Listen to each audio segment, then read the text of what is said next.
माँ वह होती है जिसे अपनी भूमिका निभाने के लिए किसी प्रशिक्षण की जरूरत नहीं होती।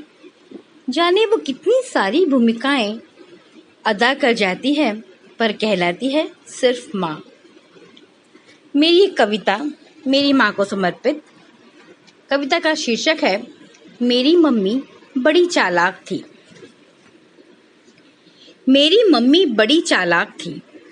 वोट देकर लौटते हुए चुनाव की सारी प्रक्रिया समझाती थी। पूछने पर किसे वोट दिया, जो चिन्ह न होता वो बताती। बच्ची में भला क्या जान पाती।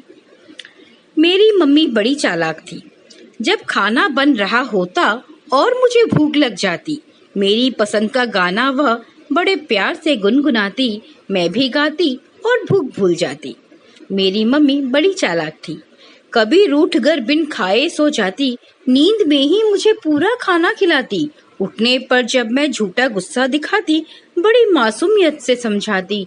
पेट ने मांगा कैसे मना कर पाती। मेरी मम्मी बड़ी चालाक थी। जब कड़वी दवा पिलानी होती, कुछ मीठा सामने रख देती। ललचाई सी मैं पूरा पी जाती, थोड़ा चटाकर वापस ले जाती। मेरी मम्मी बड़ी चालाक थी। ट्यूशन लेने की सुविधा न थी, चुपके से पढ़ सारी पुस्तकें मेरी। टीचर जैसे सब पढ़ा जाती, खेलते खिलाते सब याद कराती।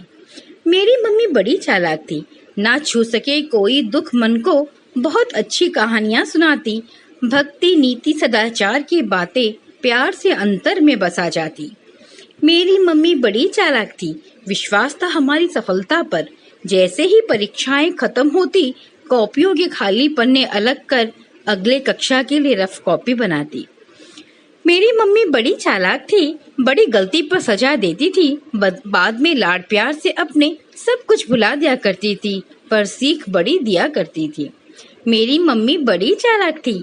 जरूरत हो तो 3 भाषाएं मिलाकर बात किया करती थी। हम हंसते रहते उनकी तिगड़ी पर, वो आसानी से दूसरे को अपनी बात समझाया करती थी। मेरी मम्मी बड़ी चालाक थी। उनकी चालाकी के किस्से क्या कहूँ। मेरी मम्मी बड़ी चालाक थी। उनकी चालाकी के किस्से क्या कहूँ। बड़ी सादगी से अपने दर्द छिपा, मुख पर शिकन तक न आने देती। सबके लिए स्वयं को भुला देती थी। इसलिए मम्मी मेरी बड़ी चालाक थी। धन्यवाद।